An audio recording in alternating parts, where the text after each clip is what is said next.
Welcome to War of the Weird, a war between friends with stranger to discovery, the greatest chance of victory. Last time, Broomy led off with a story of the 349 incident, where Pepsi promotion led to violence, riots, and death in the Philippines. Mystic went full force in return with two stories of human beings accidentally creating actual force fields. Mystic conceded the battle to a technicality, making Broomy the victor. Now the time has come for this week's battle. Patent Troll City versus Hybristophilia. Hello and welcome to War of the Weirds. I'm Broomy. And I'm Mystic. And we're here to tell one another some bizarre, true things that happened in our very odd reality. Which, you know, more and more each day feels as if it is a bizarro world that is not the primary universe that exists. It is an alternate universe more than it is its own thing. With how strange things get. But how are you doing? Good. Yeah, good. I also, I was thinking about how, the theory behind the Mandela effect is that two timelines or two parallel universes merged into one, and people from it didn't merge cleanly.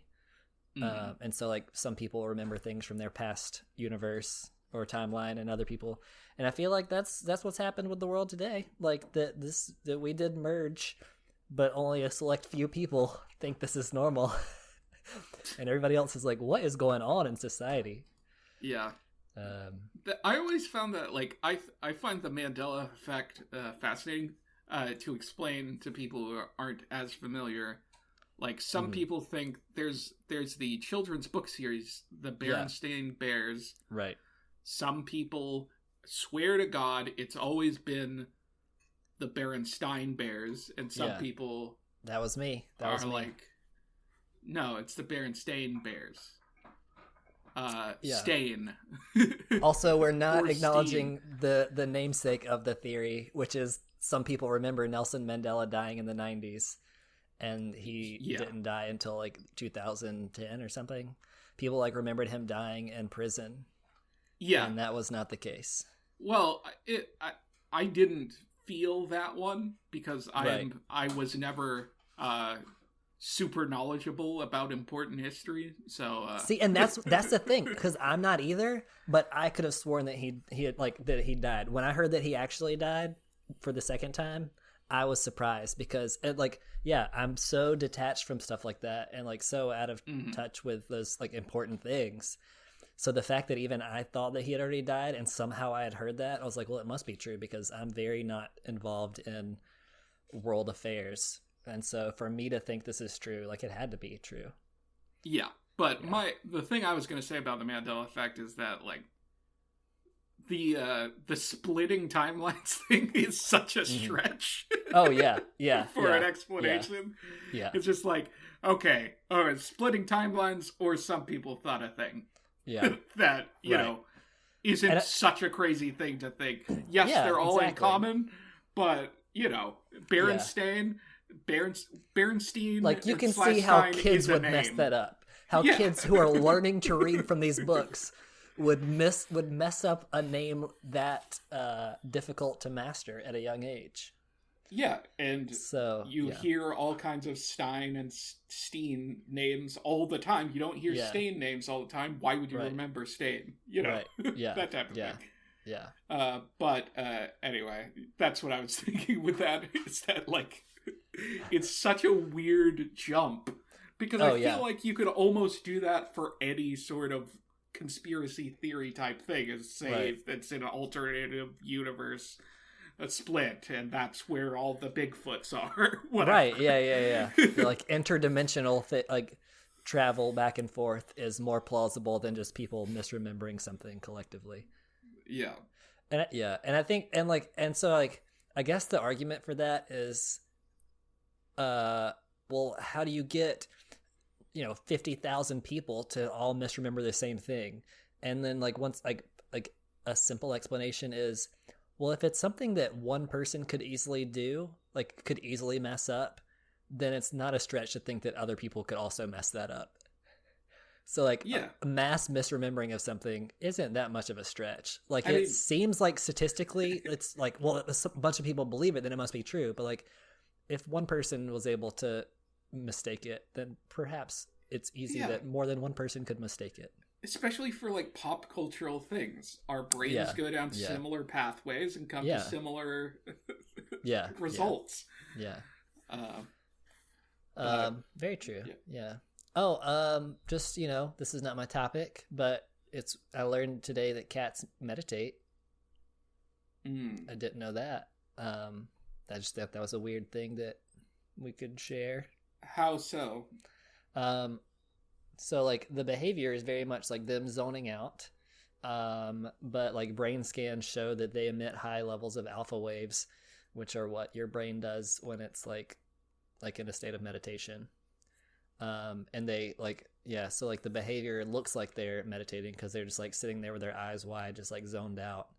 But their brain waves indicate deep contemplation. So I don't know what they're contemplating, but looking into this more, there were Buddhist practices about meditating with your cat and how cats would join, cats in the temple would come and sit and seemingly meditate with the monks that were meditating. And turns out they're doing that. Their brain is in the same things are happening. What I'm taking from this is that all cats are Buddhists. I think that goes in line with the 9 lives thing. It's well, they're reincarnated or they have, Yeah. So maybe they're all practicing Buddhist. They're practicing limited Buddhists. Right. They only have 9 lives to get it right. 9's my limit. It's over after that. Yeah. Yeah. And it's maybe not they're even just to Nirvana. So certain to achieve I believe in nothing after that. Yeah. Yeah. Nothing happens after you die the 9th time. The 9th time. But yeah. Yeah. Shall we get into your tale of strangeness? Yes. So actually, and this was a topic that I was surprised to hear about. But when I brought it up to people, some people were like, "Oh yeah," and they already knew about it. So you may know about it. You in particular, Broomy, listener, you may know about it, but maybe you'll discover something new or more outrageous about it that you did not know. Marshall, Texas. Good old Marshall, Texas. 150. I'm praying that is a man's name. Oh, Marshall. Yeah. No, it's a town, but that would be good. Oh, that'd be good. Yeah. 150 miles east of Dallas, near the. I'm gonna. I would say Louisiana, but I know people say Louisiana, but so near the Louisiana border. Just people in the South say Louisiana. Yeah. Yeah. Everybody else says Louisiana. Yeah. Yeah. That's what I heard. I heard a comedian one time. He's talking about he's talking about the Boston accent. He's people always talk about the Boston accent. It's not an accent. It's just a city where most people say most words wrong. It's not an accent. And so I think a little bit of that applies here. People, it's not like their accent makes them say Louisiana. They're just choosing to disregard letters and phonetic rules. Yeah. Anyways, small town has maintained a population for the past since 1950 of about 24,000 people. So, small, considering New York City has 8.93 million. This town having 24,000 is pretty small. And it was one of the last stops on the railway before gold mines and stuff, so it was a railroad town. And that's kind of how it it's a refueling place, and that's how it really originated, and just a town kind of sprung up from there. This is just to not trying to be elitist or anything, by talking about this demographic here, but does seem a little bit relevant to the story that only about 20% of the population has a bachelor's degree or higher, and the town's median household income is about $36,000. So, yeah, just kind of like, small town. What plebeians?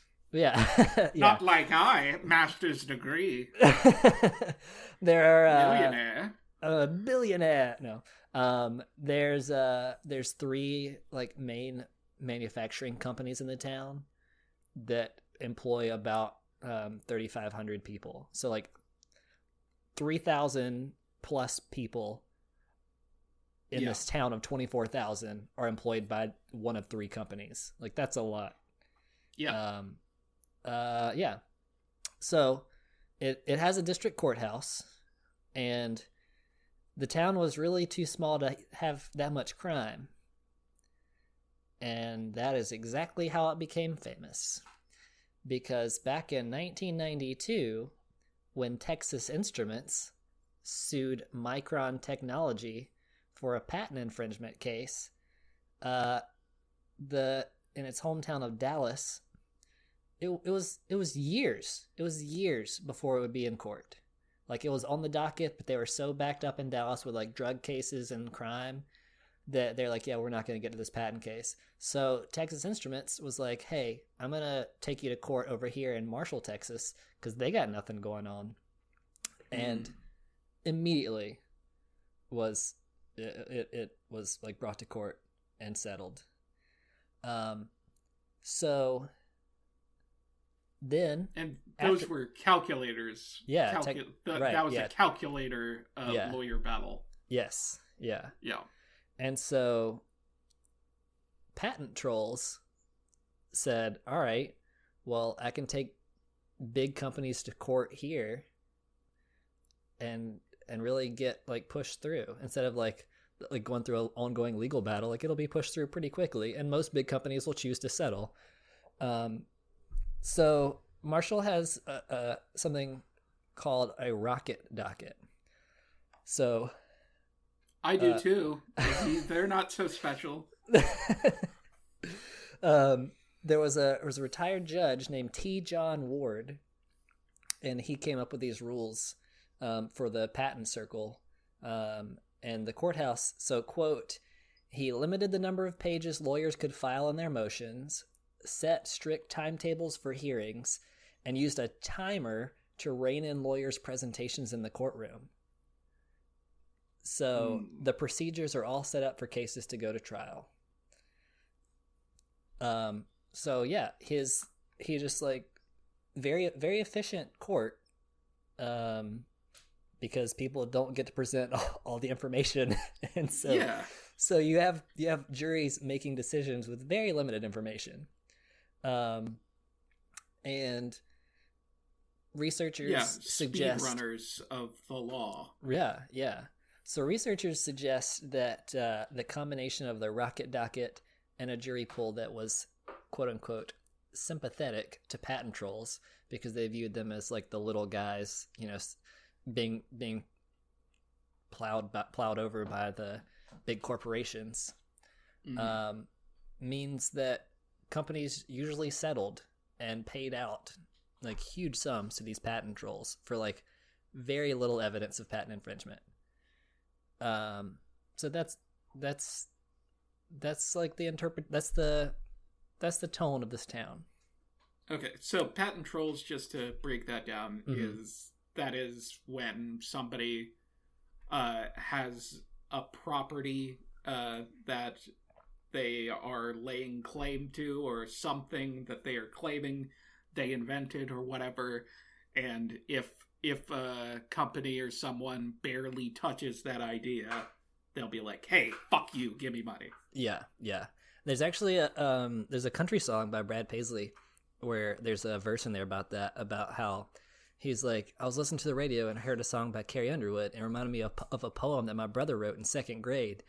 And like, I know she didn't steal it, but we figured we'd pretty much just get paid to go away if we like brought this to court, and that's what happened. And so it's a little funny joke about like, really, there's no way that she like wrote this song based on a poem that a kid wrote 15 years ago in second grade.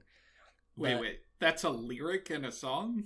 Yeah, well, the whole song is about them like being trashy and getting like these like phony lawsuits or stuff like that, like to get money. And so that's one verse. Esoteric lyric for a country song. It's a very funny song. I think it's called The High Life. The chorus is like, we're a bunch of lowlives living the high life. Mm-hmm. So that's what the same thing. That's the same thing. So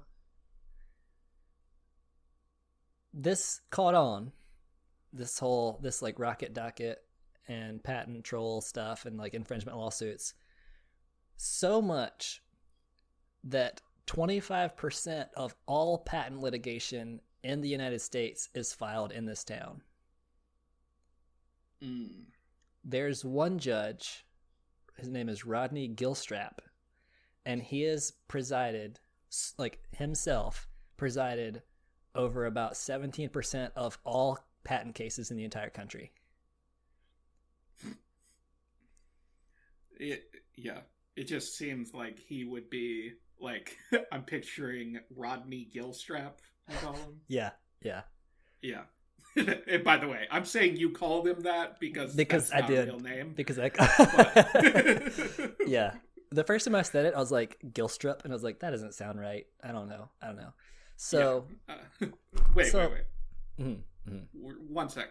Mm-hmm. I just wanted to get out that I picture him like one of those like as the auctioneer at an auction. Oh, without pretty much, because he's like, your clock's ticking.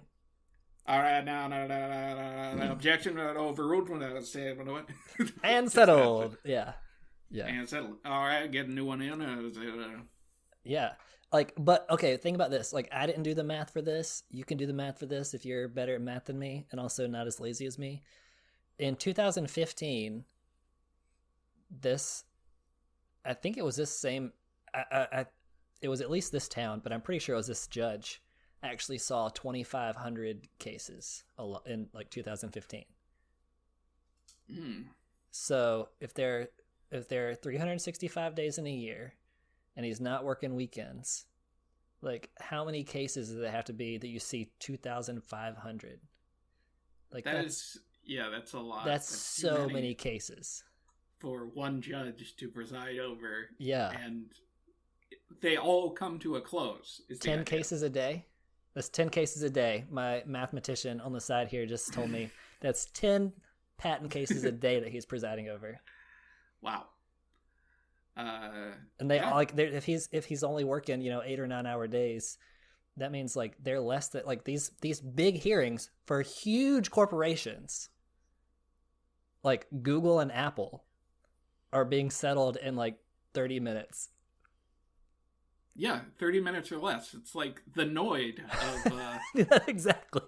Exactly. Of the law. I am the Noid of the law. I'm just picturing that that tagline for horrible a movie. Infographic character. Yeah. The clip art looking character. Yeah, so like that's a lot. So like this is called like the town that patent lawsuits built.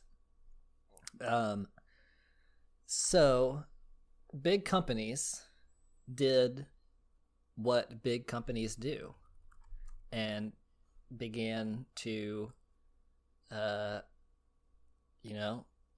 be horrible. Think about the ways in which like how insidious or ridiculous their advertising and how much they pander. And they always put making money over human beings at every turn. Exactly. So of course then that affected how they acted for this. So these big out-of-town companies began renting office space in the area to so they like have reason to say like, well, we get to go to court here because we have an office here. So there was a hotel that the hotels there started getting subscriptions to Pacer, which I did not know about. I did not know what that was, but it's an electronic docket that monitors federal court cases so they can track trials that are like going to be happening in the area and then sell rooms to attorneys. Wow. So like the town was doing great because they're like, all right, these big companies are gonna like try to come to our town and pander to us. Like, let's make money off of it. Catering businesses went through the roof. Like people who like work normal jobs would also like start. People who like have a normal 9 to 5 would start doing catering on the side, like for weekends, and ended up making more money than they were at their regular job, like catering for these attorneys and like people coming to town. Because people like, I mean, obviously think about like Google or Apple, they have like a whole legal team. They're not just sending like one lawyer to this town. That is, so I think I don't know this story, by the way. I think I might see where it's going, but right now it's sounding like, you know, Roswell is famous for aliens or whatever. Right.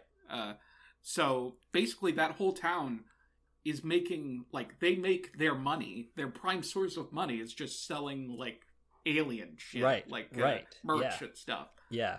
Same thing where people believe, like, the Mothman lives. Oh, yeah, whatever. West Virginia, yeah. Like, that city, there's a thriving Mothman industry. Oh, there. yeah, absolutely. Like, T-shirts and, like, the bridge is, like, a tourist site. Yeah. Yeah. So, but in this area, it is patent. It's patent cases. patent trolls. Cases for this small town in Texas. Yeah, exactly. Yeah. Yeah. So, once again, getting into like ridiculous antics of corporations, there was an attorney for TiVo. You know TiVo? Remember that? Yeah. That was a thing back when people watched TV and didn't have online subscriptions to stuff.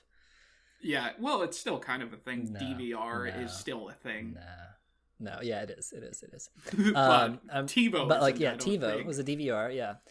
So one of their attorneys bought a steer at a livestock auction, like in order to say, like, I have roots in this town. We should be able to get our lawsuits filed here.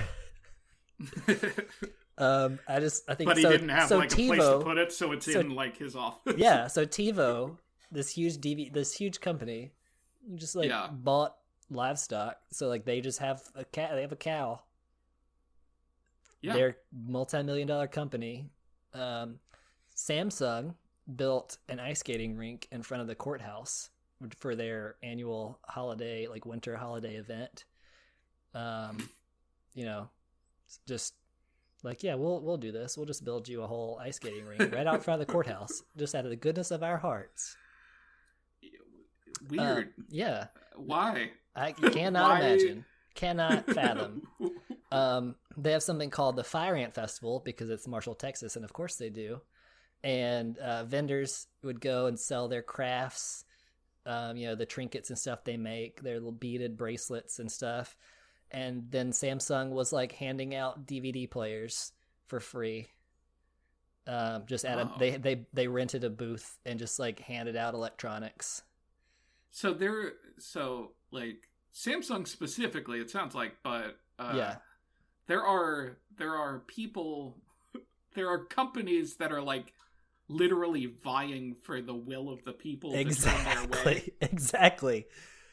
Yeah. Moral on Samsung, they donated TV monitors and MP3 players to the school system, gave scholarships to like students, and then sponsored their football team. And then there was a patent attorney named Alan Loudermilk, which these names, pretty ridiculous. Yeah, you love him, right? Yeah. He became infatuated with the town when he came to visit. He went to in 2009 for a patent lawsuit case, and instead of renting an office like a normal human being, he bought a rundown Coca-Cola bottling plant and other historic buildings and started restoring them. Like, he bought this 121-year-old Victorian hotel and restored it. And, this was just a lawyer? This is a lawyer, yeah. Yeah. For companies. And the best part of this, so like, it's obviously what they're doing. It's obvious, like, their goal. A longtime lawyer from the town said that he's confident that these quote-unquote publicity stunts haven't swayed the town's opinions in these court cases. Yeah. And it honestly, it looks like they haven't. Like, they've still pretty much vote in favor of the little guy, whoever is like of the patent trolls. And so good, and I say good for them, because this is totally like a whole. Well, yeah. This is a rebels thing. This is like these these huge corporations that don't care about humans at all are like, and obvious, being ruled against.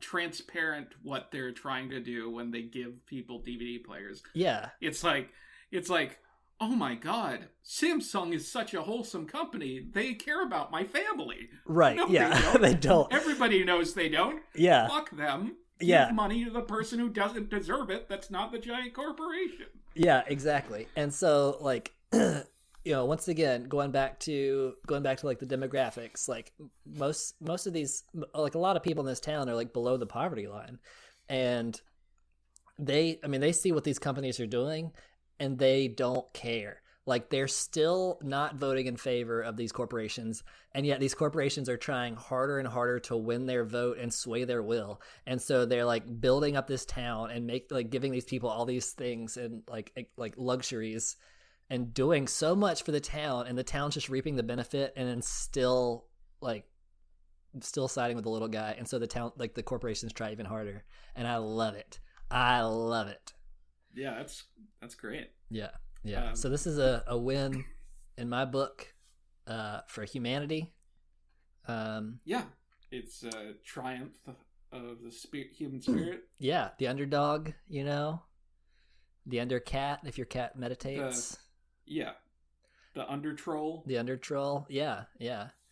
So there was a Supreme Court ruling in 2017 that said patent holders can no longer choose where to file infringement suits, and that was supposed to be bad news for Marshall, Texas. But it's not really done anything, because, like I said, people, like, these corporations just like buy office space. And so they're like investing money in these towns to say, like, we have an office here, so we can file a suit here because this is where, like, our headquarters is, or whatever they want to call it. And so if, like, this Supreme Court case to stop this from happening ended up meaning that these companies invest more in the town because now they're investing in real estate. So that's interesting, because, like, they still can do it if they have roots in that town, even right. if the other person doesn't. Well, if the patent trolls are like, because some of the corporations are trying to, like, stomp out the little guys and bringing up, like, now they've started basically patent trolling. So where patent trolling originally was like these people who had no grounds to say that Samsung is stealing their intellectual property, now these big corporations are, like, proactive in finding these, like, small startup companies and stuff like that, and, like, taking them to court. On, like, these, like, loopholes. Like, obviously they're not doing the same thing at all. And, like, just being petty and trying to, like, have a monopoly. And so that like still motivates these huge companies to invest in the town, because they're trying to use the town, like, to, like, squash competitors, like, small time competitors. And so, like, yeah, even so, like, now it just means that, like, the patent trolls aren't investing in the town as much. I mean, they still can, like, depending on how successful the corporation is. but like, or, you know, like even if it's small time. And so really, like in my mind, like it means that the big corporations are losing even worse, because now like the little guy isn't having to pay for stuff. And well, they're losing and they're winning because they've won essentially against the patent trolls that but it like prohibits them from winning against like taking people to court needlessly. Like for like cease and desist stuff, you know. Yeah. That is a fun story. Yeah, I like that one. Yeah. The last... I like that we have a theme of fuck corporations throughout the whole show. Yeah. So now like since some cases have gone down due to that Supreme Court ruling, but it's opened up. You know, nature abhors a vacuum. So now the court is beginning to be flooded with whistleblower lawsuits, which is also going to be fun to see that play out. Like these people, like, I think that's like we'll have to do an update on the story at some point, because now when people are saying like this corporation is horrible and they're doing all these things that like ethically are not right, and now like they're getting their day in court literally because they like aren't being like dragged through these like years and years of litigation or like, you know, 2 hours in court. Yeah, they're getting there. Yeah. So I'm excited to see what comes of this. So the whistleblowers are going to Marshall. Yeah. And that's my story. This patent trolls, that people say patent trolls built this town, but it's really been like the big corporations trying to sway public opinion and pander and forking out, because like, you know, they're like, yeah, sure, give them DVD players, sure, like we're making billions of dollars. And I think like, yeah, they're looking at these towns and saying like, oh, this jury pool can really be swayed because they're just dumb old hicks. And then the jury pools are actually like, yeah, sure, like, oh man, this is gonna be great if you'd build us an ice rink. We really need to celebrate this holiday. And then they still rule against them. Like, gotcha, got my cake and ate it too. Got my rink and skated too. Yeah, exactly. I feel like this should be a Hallmark movie just because it's about like holidays and building an ice skating rink in this small town. Like, somebody get Candace Bure, what's her name? The girl from Full House. I don't know at all. Candace Cameron. There we go. Bure? Candace Cameron. Yeah. She played TJ or DJ. I never watched Full House. I don't like it. But she played the sister, the older sister. Yes, I know what you're saying. Yeah. I think that's her. But yeah, she's in like a lot of Hallmark movies now. So you can get her on the line and Yeah, I think it's DJ. I think it's a D. DJ. But yeah, with that, we will go to a quick break. Sponsored by Samsung. No. Yeah. After that, we will get into my story and have a grand old time. Woo. Be right back. War of the Weird is brought to you by the color green. Grass, money, plants, you name it, it's got some green. That's right. Just go to your nearest image search engine, type in the word green, that's Green, and bathe in the wonder that is the combination of yellow and blue. Get more green. Now, back to the show.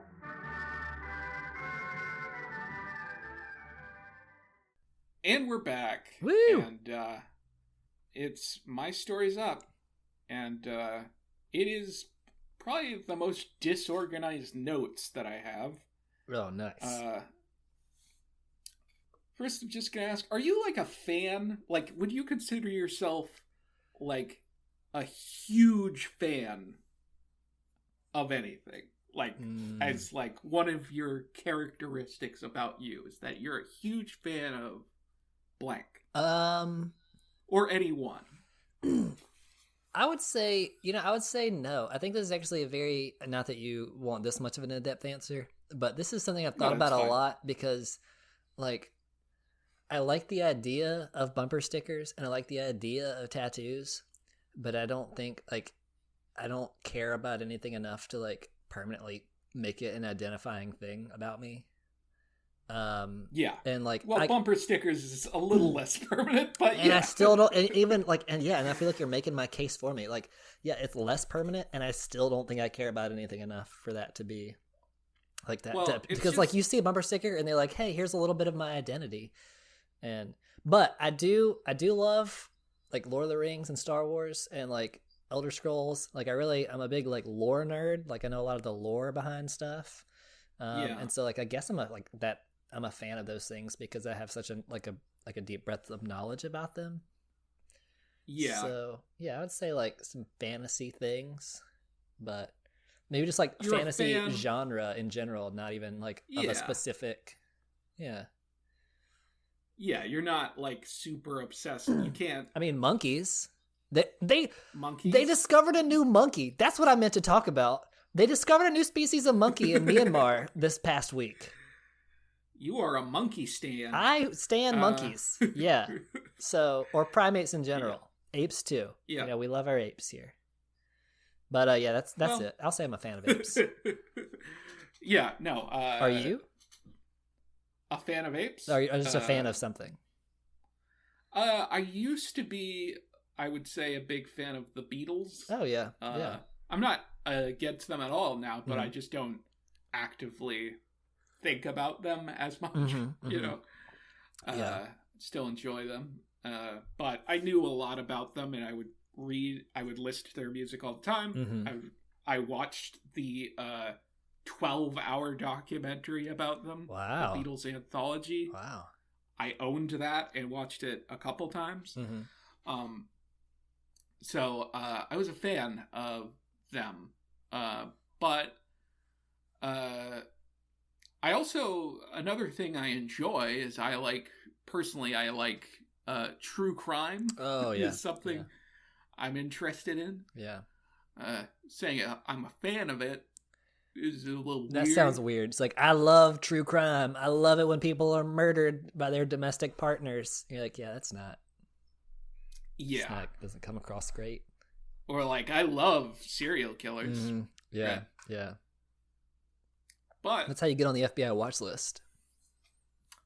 Well, but I love serial killers, you know. Hybristophilia. That's the turn I'm making.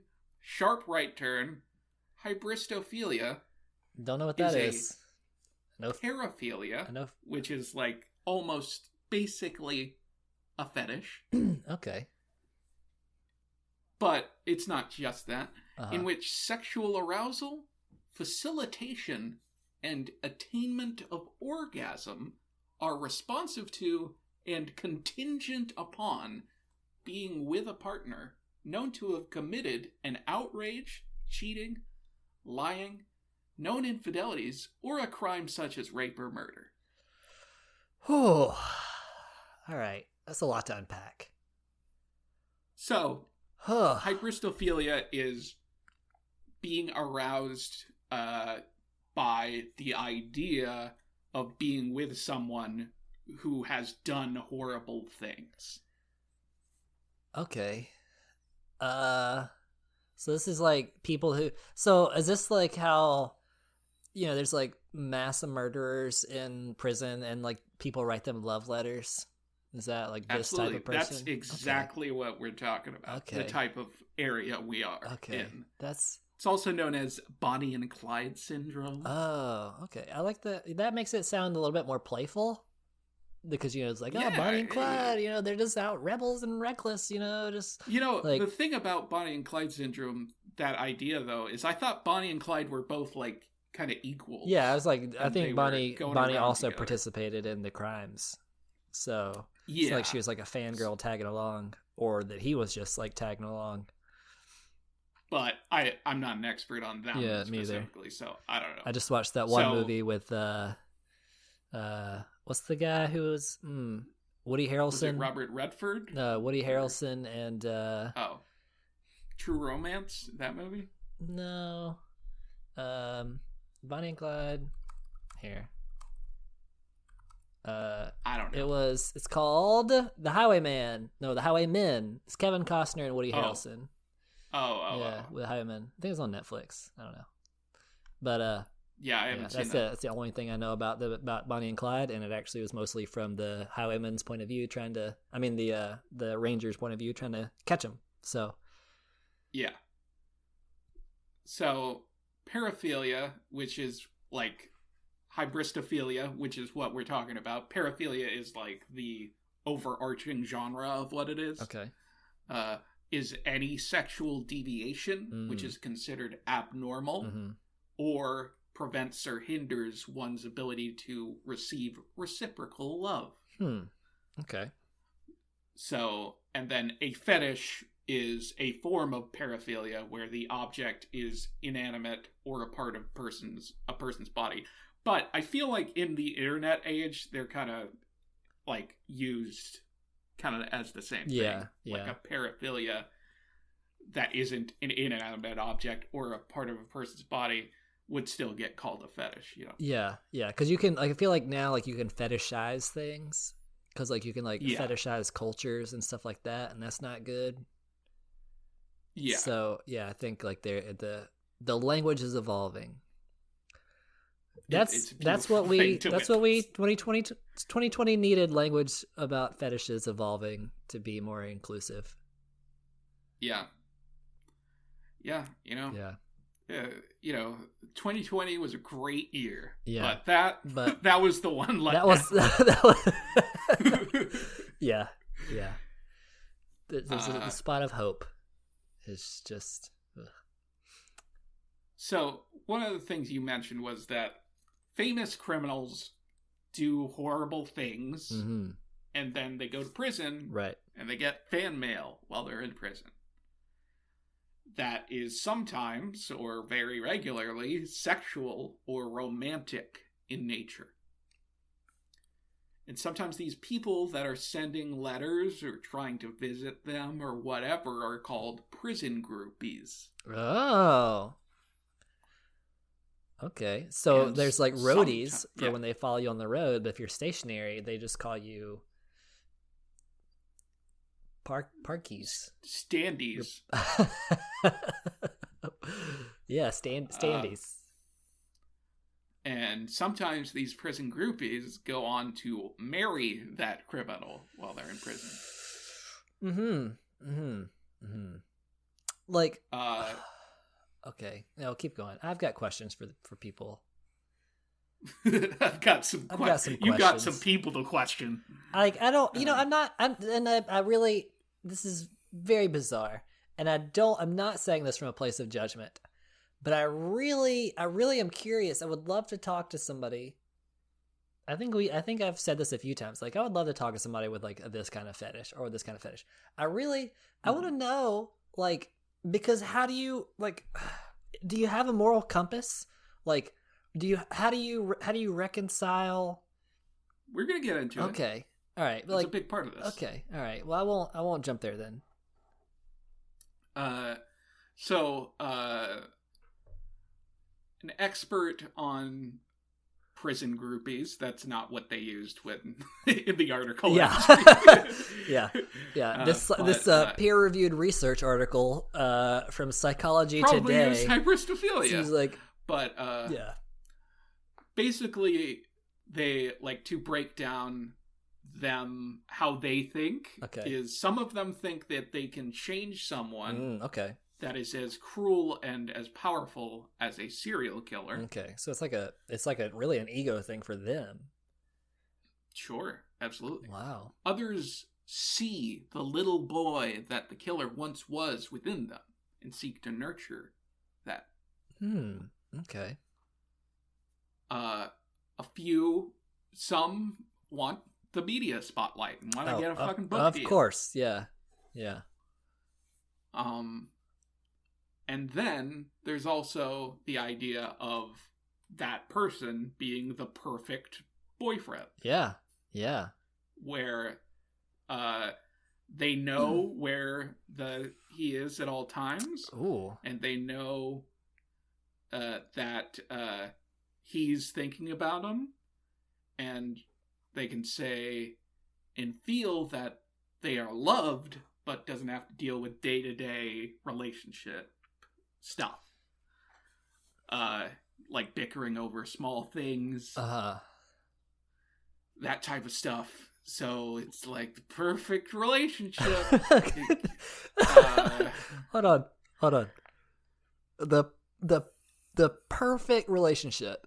Best case scenario. Yeah. Is your spouse is in prison. Is your spouse is in prison. It's like now like the effects of that, like those are like, okay, yeah, you know where he is at all times, you know where, like those things are like, those are results or consequences of the perfect idea that they are incarcerated. No. It's I believe for them, they are like jokingly calling it the perfect boyfriend. Okay, gotcha. You know what I mean? Yeah. But that is so really it like means that they're really insecure, that they would be for it, and they'd have trust issues, and this this is a relationship in which those issues are not at play. Yeah. Okay. That type of thing. Okay. And some mental health experts compare the infatuation with killers and other extreme baddies. big bads. The big badders to an extreme form of fanaticism. That's like how I started this. Okay. They view such women as insecure women who can't find love in normal ways, or as love avoidant, seeking romantic relationships that can't be consummated. So they're like, protecting themselves. Yeah. Okay. Yeah. They're like putting restrictions. They're going into a relationship where there are already restrictions that they're comfortable with when they don't have to put up those boundaries. Yeah, well, the second half is that. The first half is they're insecure and they feel like they've given up, basically, on normal ways to find love. Right. There's, there's Hinge, there's Tinder, eHarmony. Just don't give up, okay? Don't give up and look for someone who murdered children. You're better than that. You deserve. You're leading off with Hinge. I've heard great things. Yeah, I don't know. It's better than looking in the like. It's better than looking in the slammer. Mm-hmm. Yeah. Yeah, or the the app slammer. The app slammer. Which SLAMR. Yes.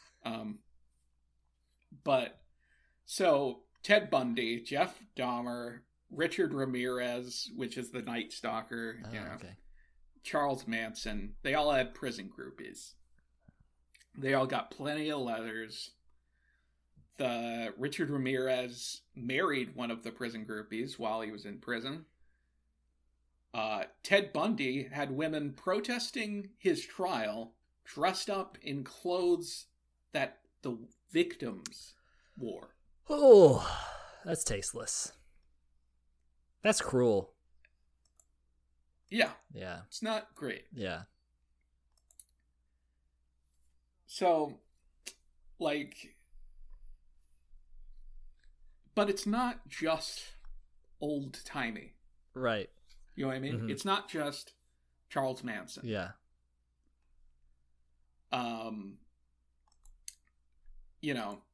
Like, there's been a lot of movies and shows. Yeah, I'm trying to figure the show. What's the show with the Edgar Allan Poe guy? The Edgar Allan Poe guy? Yeah. I don't know who the Edgar Allan Poe guy is. There's a show. Hold on, I'll pull it up. The Following. It's called The Following. Kevin Bacon was in it. I don't know it. I don't know. And Kevin Bacon was like this detective that caught and captured this guy who like was a professor of like Edgar Allan Poe and like Gothic literature, and like when like he arrested him, he was in prison. I think like the guy even like killed his son or something. Oh no. So the guy like he had these prison groupies that basically started this cult, and they kidnapped Kevin Bacon's son and like helped him escape from prison, and then like Kevin Bacon had to come back and like, you know, track him down, but he had like all these people like basically like sleeper cells that like people close to Kevin Bacon that were actually like in love with this serial killer and was doing his bidding and stuff. Yeah, it was. Yeah. Anyway, so like that. That sounds like your kind of show. Yeah. It's you know, I'm a fan. Ha ha ha. Ho ho ho. So, like I said, it's not just way back in the day, right? And that brings us to Tumblr. Oh no, not my app. Is that your app? Is that what you love? I love Tumblr. You actually do? Yeah, I use Tumblr every day. I mean, I don't have anything against it. I mean, I've used it ever in my life, but I just didn't get attached to it at any point. Yeah. I mean, most people kind of, hit it like in middle school, but it's still around. I don't think it's gaining anybody. Like, nobody's joining Tumblr now, I don't think. But it, some of us are still there. Some yeah, it's not the hip kid on the scene of anymore. Us, yeah. But there's a true crime community on Tumblr. Okay. And anybody, I watch true crime, and I don't want to sleep with Ted Bundy. Right. Surprisingly. I mean, that's your word. I feel like you're denying it, and that says a little bit about you. Yeah, and why did I specifically choose him? Yeah, I mean, you could have chosen anybody, but the fact that you latched on to Ted Bundy. Yeah. One of my friends is related to Ted Bundy, actually. Oh, yeah? Yeah, so that's... Is he gonna write a book about it? No, I'm kind of over it, It was like, it's really like unimpressed with it at this point. Like, it's just like, yeah... Everybody asked me, but I don't. It's not. I don't care. Yeah, no, no. I just because there was that somebody wrote My Friend Dahmer.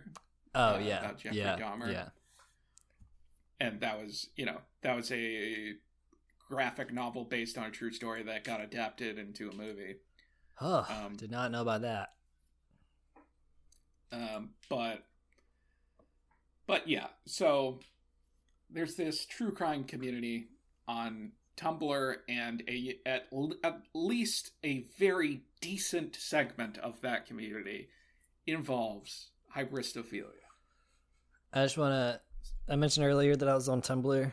I want to just have a disclaimer where this is not the type of community that I look at. Like I have a cat focused Tumblr, and I just reblog pictures of cats.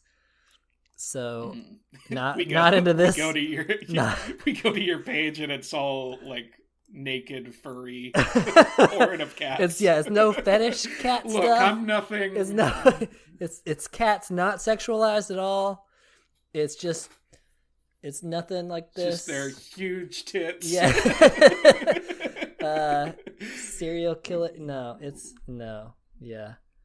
Yeah. Okay. I just want to, I'm reeling back in my announcement that I'm on Tumblr in the wake of this the prevalence of this community. I mean, it's not like all of Tumblr is this community or something. Yeah. But it is a single community within Tumblr. So like. I watched a student documentary on Hybristophilia that's on YouTube. It only had like 300 views or something. It's by Angie Lawrence. Look it up if you like. Post it in the Discord. Sure, it's in the Discord.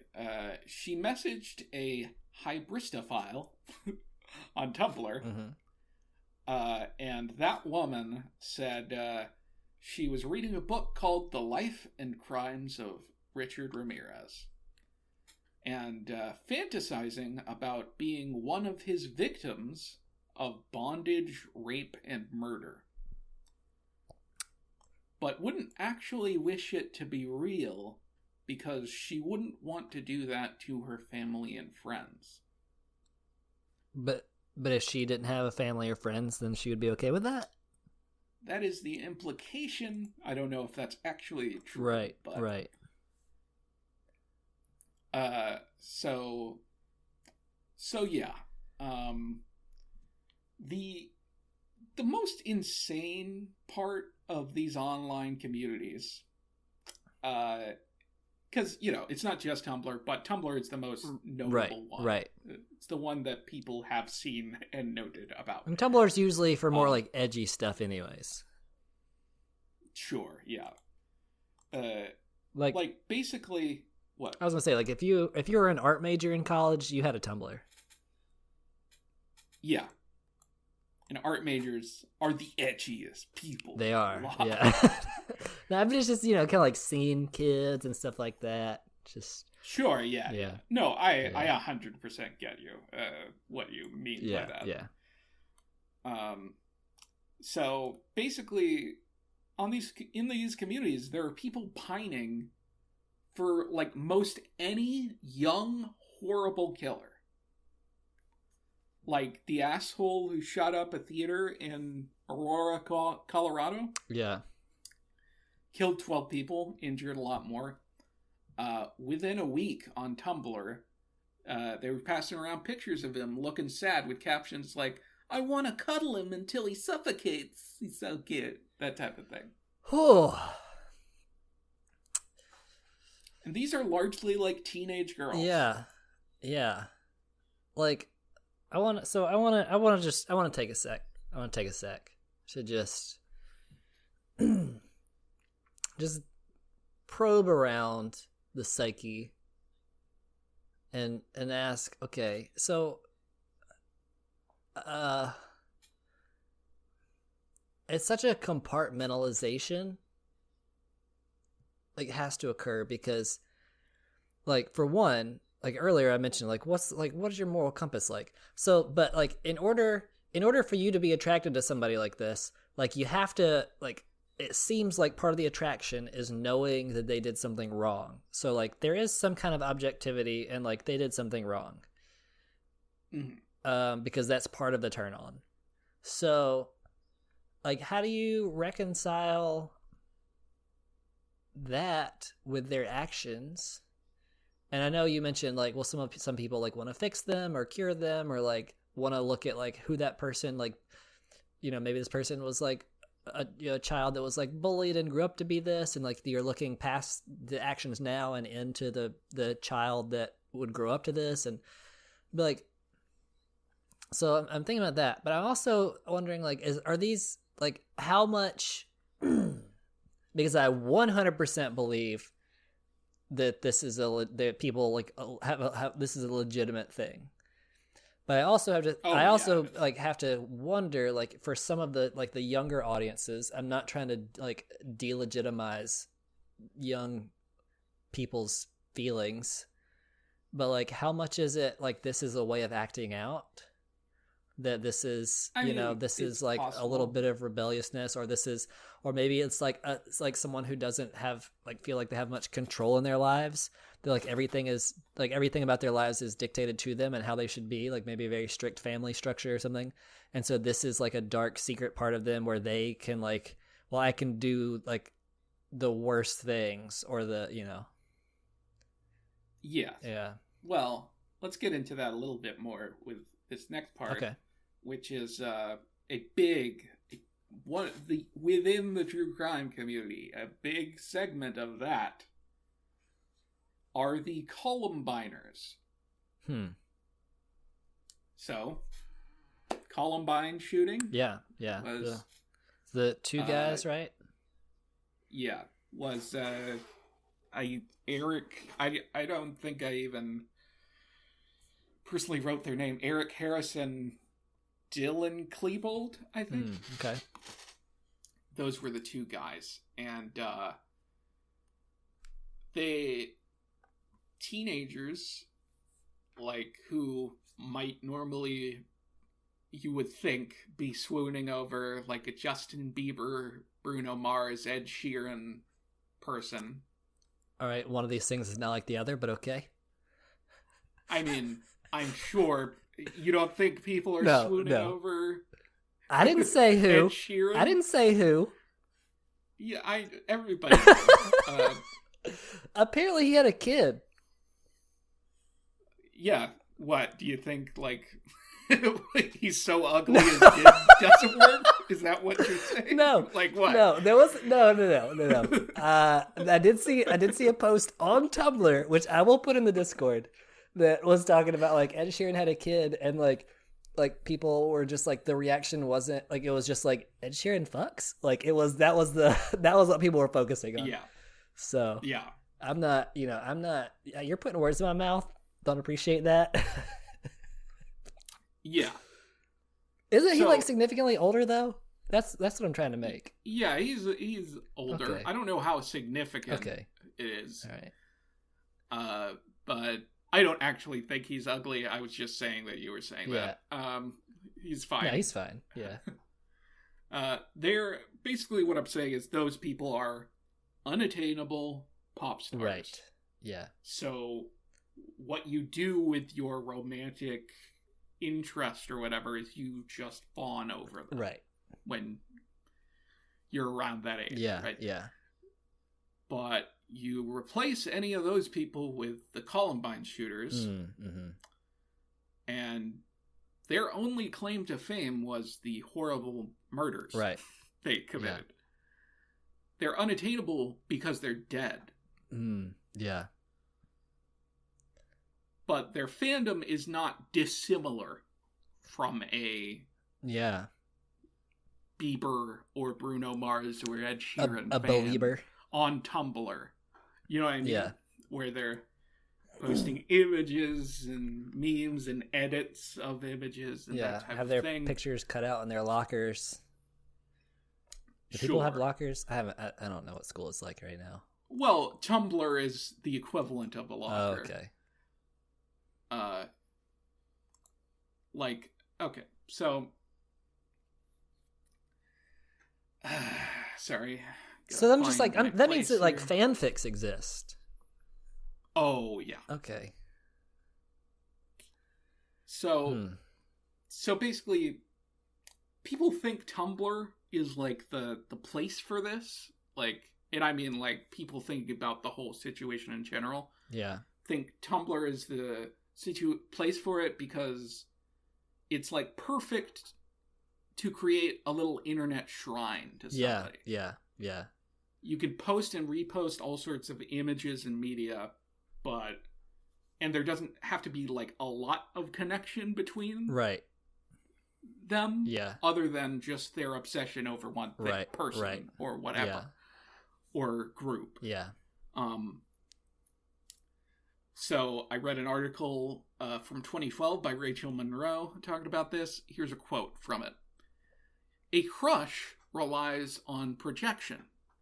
It's about externalizing an aspect of your own self onto the unattainable object. My friend Emily, who crushed on Paul McCartney, is now a professional musician. But a crush is also about sex.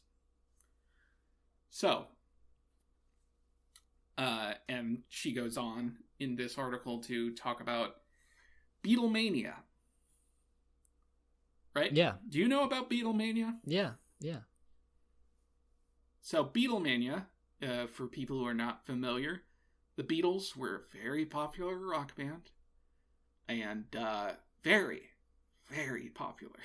And so when they would go around outside ever, there would be a ton of people, a ton of largely young women freaking out and screaming. Yeah. Basically everywhere they go. Yeah. If they're going to a hotel before, like, to eventually do a gig in a city, outside of that hotel, there will always be a large crowd of women screaming. Right. That type of thing. It was very extreme for the Beatles. But what they're putting forward in this article was that Beatlemania partially existed because teenage girls and women weren't societally allowed to express sexual desires. Yeah. And they're all supposed to be like pure angels. Right.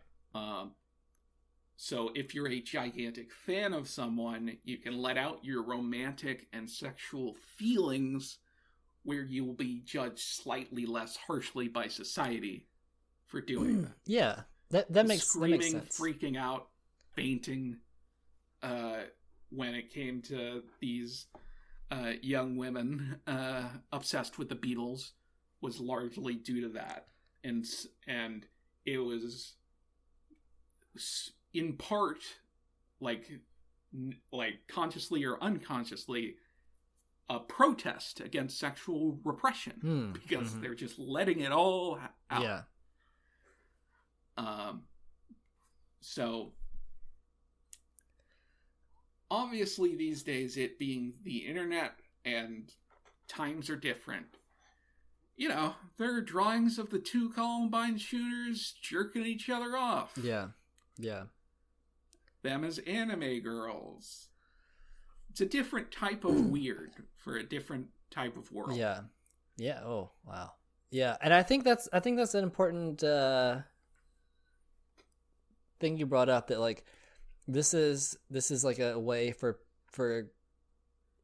young girls with a budding sexuality to explore that in a way with no consequences. Or like, you know, if it's one thing if they're like, if it's like the boy down the street or something, then it's like an obsession, and so it's like, well, that would be weird. I don't want anybody to find out about this. Or if it's like a real person, it's like, you know, then it's like maybe it's too real, and so something like sex or things where you're not quite comfortable in that realm yet, you don't want it to be too real by imagining someone that you do know or someone that is attainable. So you latch onto someone that like can't reject you and that isn't real enough to you. And I think some of that is like the tendency towards a darker role model might be a reflection of like the fact that some of those sexual urges and things like that are taboo or not. They're not, you know, it's like they're supposed to be repressed, and so this is like a manifestation of that repression. Like it's absolutely just like, well, sex is dirty or bad, and so I'm gonna, like, if I'm gonna imagine it, it's gonna be with someone bad or something. You know, it's like in that same. There's a connection there in the brain. Also, possibly. I also want to just point out the fact that like John Lennon's death at the hands of a fan. Like that's, you know, that's like I think that's like another connection within this. I mean, not that this person had like a sexual fantasy for. Yeah. I mean, maybe he did. I don't know. Like super obsession.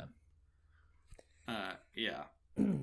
But not all of these like people on Tumblr are like so super obsessed that it's insane. Right. Yeah.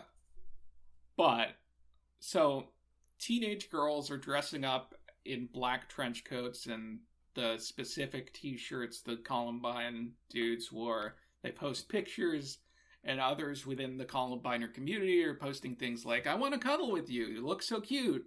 Blah, blah, blah. Which would be fine or whatever, except they're getting positive feedback from dressing as famous school shooters. Yeah. Or infamous, but you know, it's just famous because they're, you know. Yeah. I wonder if there's division within the fan base for people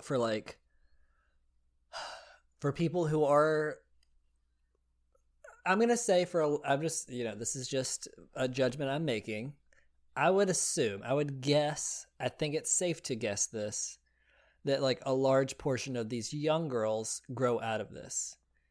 And so I wonder if that is the case, even if I'm wrong, I'm sure a certain amount do.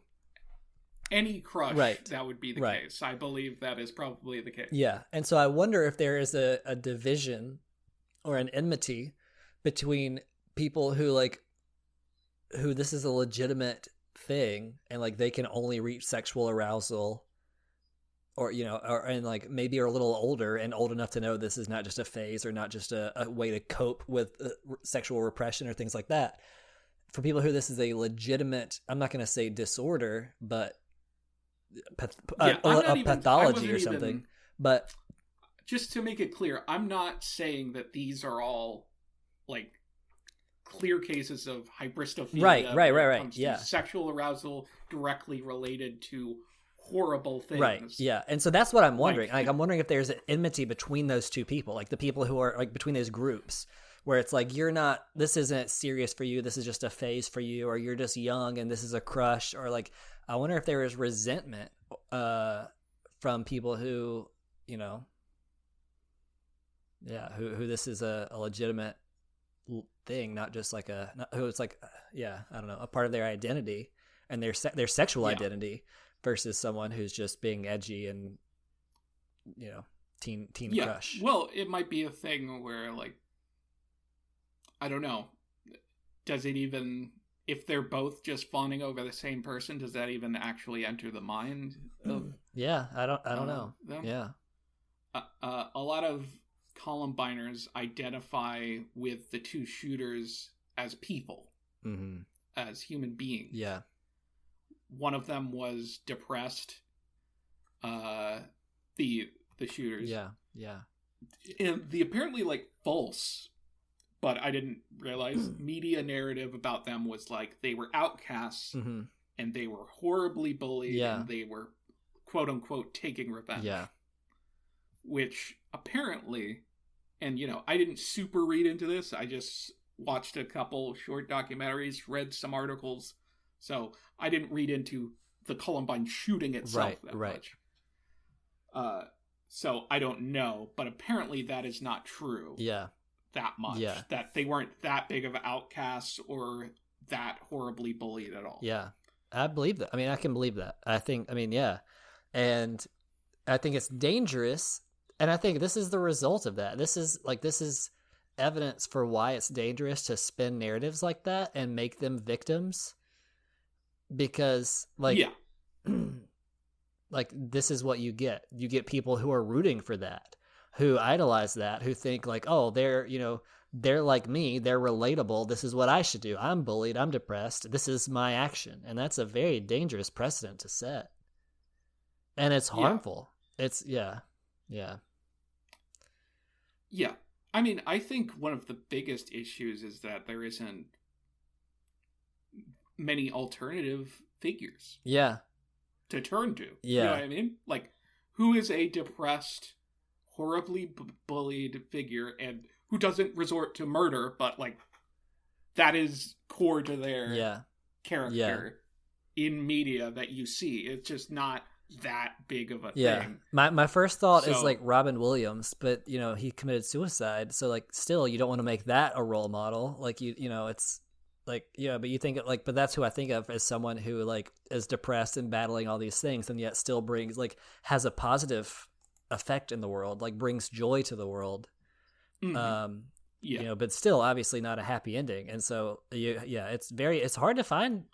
I think that's why it's important, man. That's why I hate social media. Because like I heard someone say this, that I'm not taking credit for this, as it's not that profound anyways, but like everybody on social media is having their best day. Like that's the point of them sharing. They're bragging about what they're eating or doing or where they've been. Like no one is on social media like today was really hard. Like, or if they do, nobody pays attention to it because there's no dopamine hit on that, Like, I mean, people definitely do post things like that and negative or, and open up, but like that doesn't get the attention. But like the fear of missing out and the envy that is generated in social media is like makes this problem so much worse because nobody is vulnerable. There's no one saying like, I'm having a hard time coping with this, or this is really tough. And yet I'm still like bringing good into the world that you like, and become a role model that people can look to. And it's creating more pressure by saying, well, if you're having a bad day, you're an outcast because all of us are having a great day here on Facebook or Twitter or whatever. So That's the pitfall of social media, in my opinion. It's not that I hate social media because I'm like some grumpy old man. It's because like it's dishonest. Yeah, I mean, absolutely. But, there are some people who are, there are so many.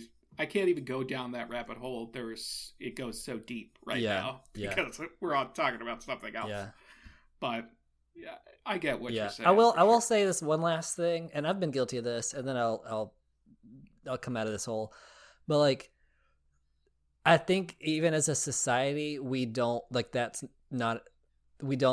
allow that to happen. Like if a celebrity is like ever does open up and is like, I mean, I think of like Demi Lovato, who like opened up with some things that, she's been going through and so which you think, okay, well, that's good. That's like someone that like you can make a role model.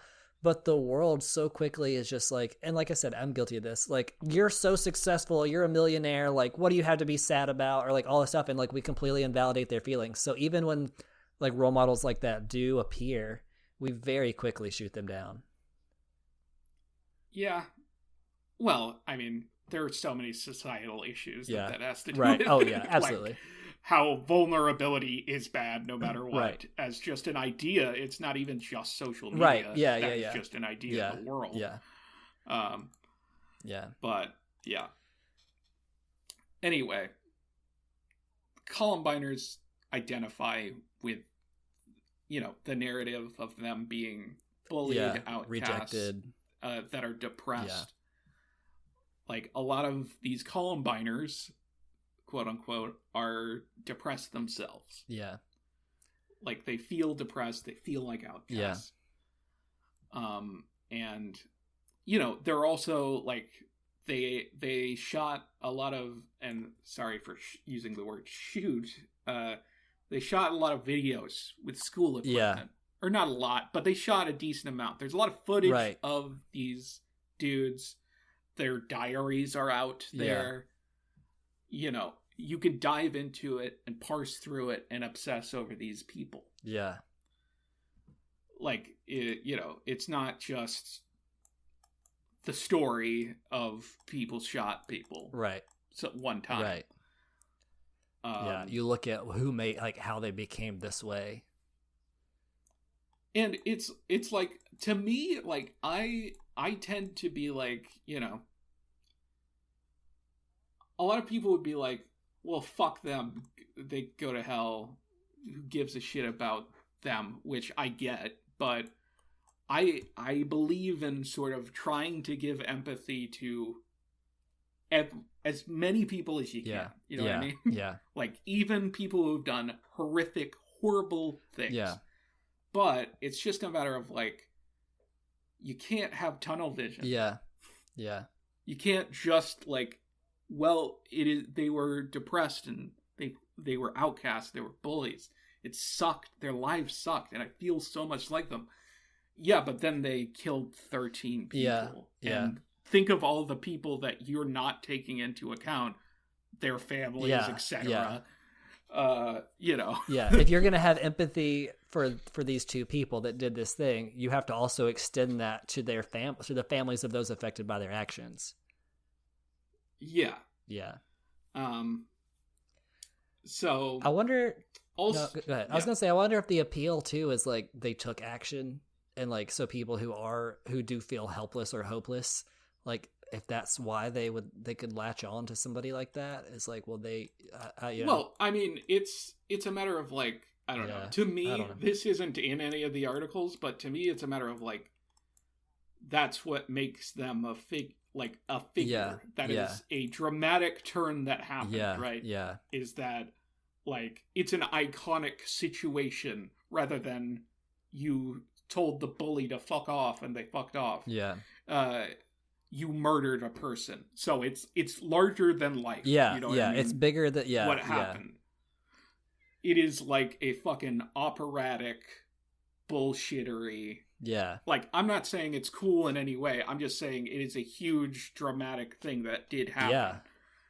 That people were murdered. Yeah. So, like, when you when you just look at this is so fucking like bullshitty what I'm saying, but it's like I'm just thinking of people's attraction to like myths. Oh yeah, as an idea, yeah, and icons. Yeah, and you have to make it a thing. reality. Like it's not just the idea of these two people who were rejected their whole lives, and like, no, they did real things and hurt real people. Yeah, and those real people are worthy of your empathy as much as. Or more than yeah. I mean, if you think that like these people shot people, but they deserve empathy because they were bullied, then you have to also think, well, bullying is not as bad as shooting people, so these people are also deserving of empathy. Yeah, it's also a matter of like they are, you know, they are famous. All of this information is about them. Yeah, out there about them, and I think like to me, I'm like. Yes, I agree that generally we shouldn't show the faces of murderers on television, right? Whatever, and say their names over and over. And don't give them the fame that they may have been looking for.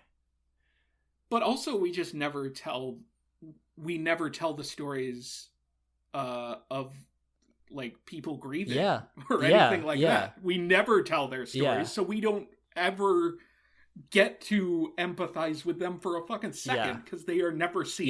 Yeah. Because it's all the excitement and all the buzz is about the people who are the perpetrators. I mean, they did the huge, gigantic, traumatic thing. Stories are harder to tell when they're not a fucking person shooting somebody.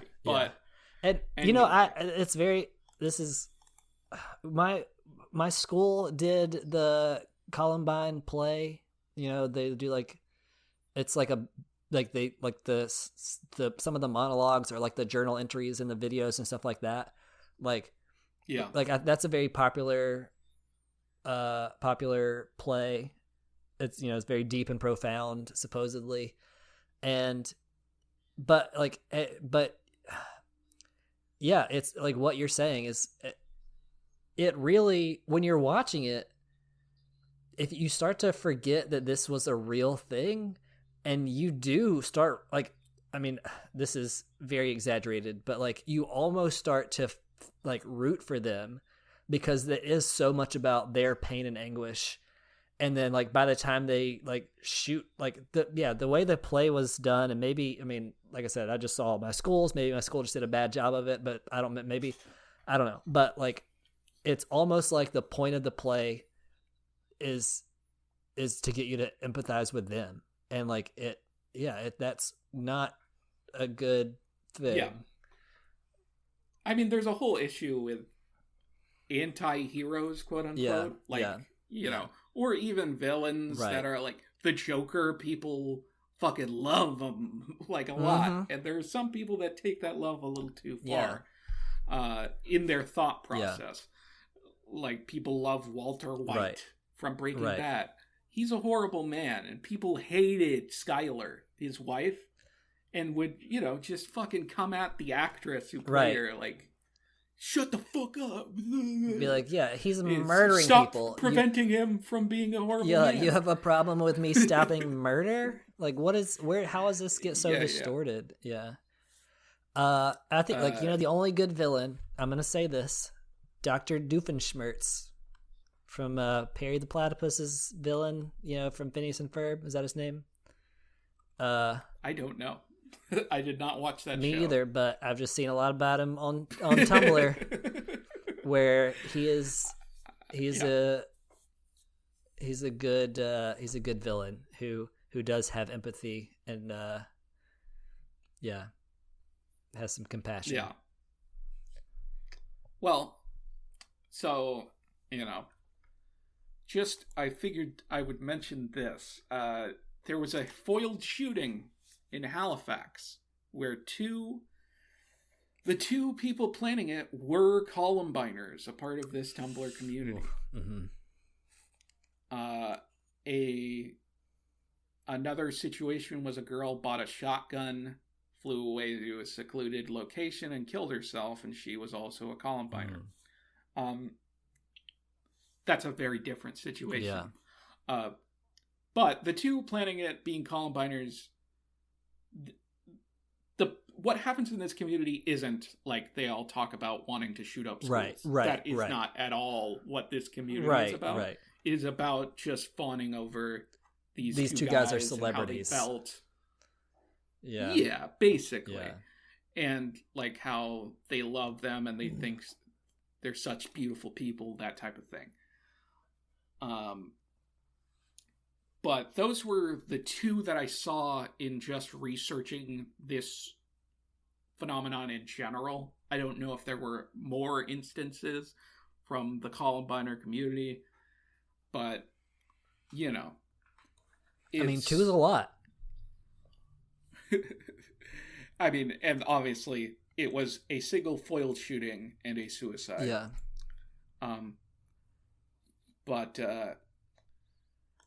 But yeah, no.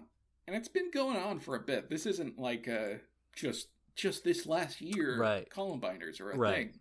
You know, it's been going on since as long as. I don't know if it's been going on since as long as Tumblr's been around or whatever. I don't know. I have no idea. But in 2015, like the story about it blew up. Yeah. As far as I know. Anyway, that's my story.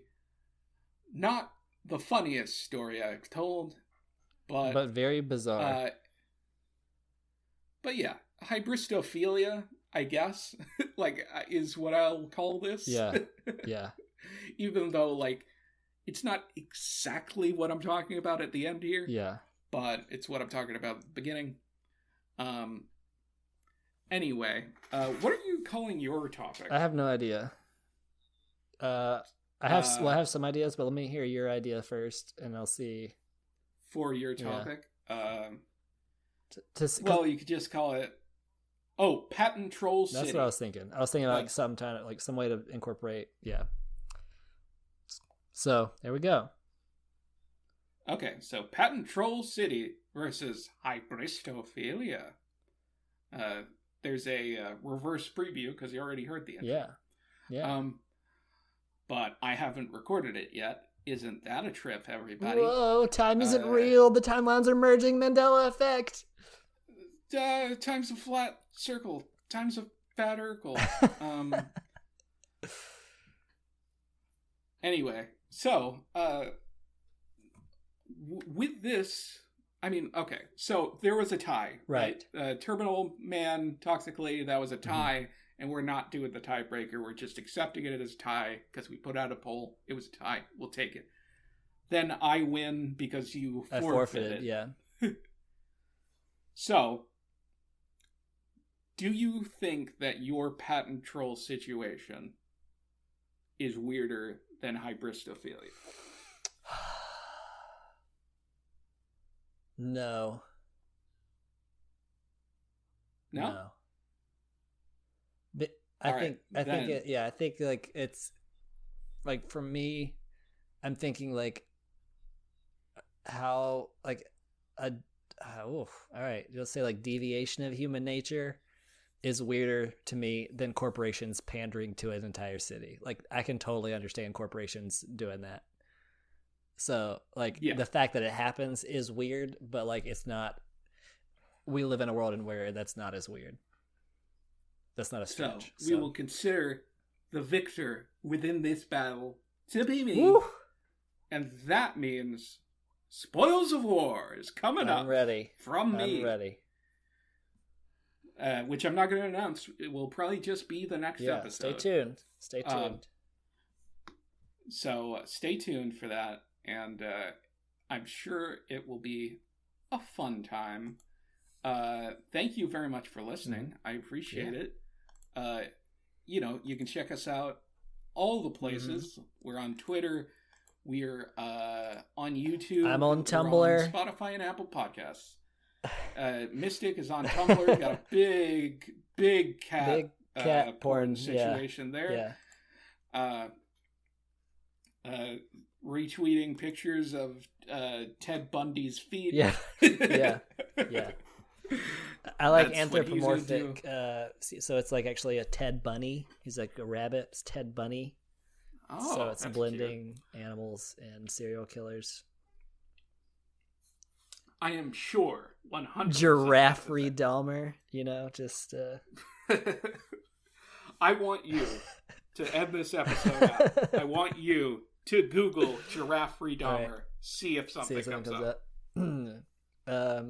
I'll do both. I'll do Ted Bundy, and then giraffe.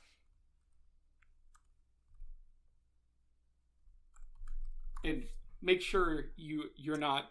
It says, "Did you mean right?" Ted Bundy? And say, "No, I did not mean." Okay, so let's hear.